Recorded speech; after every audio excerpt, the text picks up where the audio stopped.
My Heated Rivalry related thought of the day. I wasn't gonna post today, but then I thought of something so darkly funny it'd be a shame if I didn't post it. I might delete this later.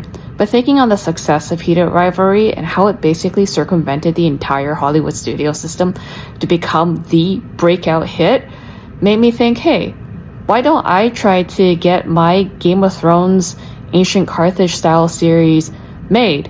I mean, I'm a nobody, but if a bunch of nobodies can make Heated Rivalry, then maybe I can get my series made too as a nobody.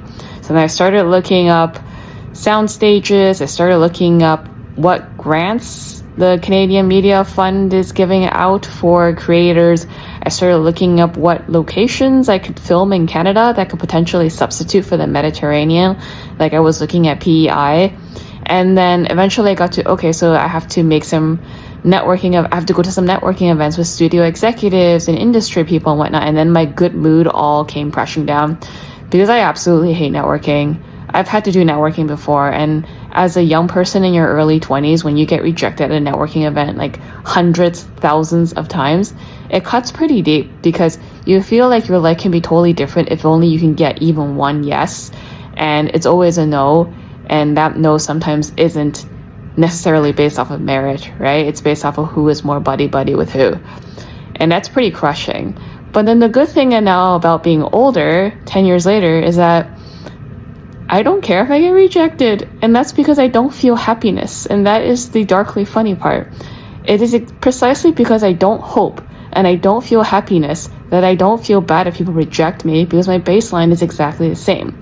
When you are young, you have all these expectations about what your life could be. But when you get older, you don't really have that problem yet. You don't have expectations. So if you get even like a morsel or a penny or even a little bit, like you're happy.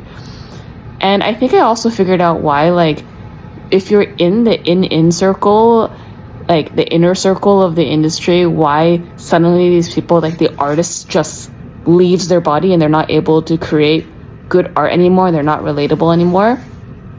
I think is when you network, you mutate into something that's not yourself. And if you mutate into something that's not yourself, and it's just a reflection of the person you're talking to, you can't be an artist. So yeah, I think that's also a big part of Heated Rivalry's success, was that nobody was a big name, right? Like I exaggerated a bit in the beginning. Like Jacob Tierney wasn't a nobody, right? He had Letterkenny and Shoresy, you know.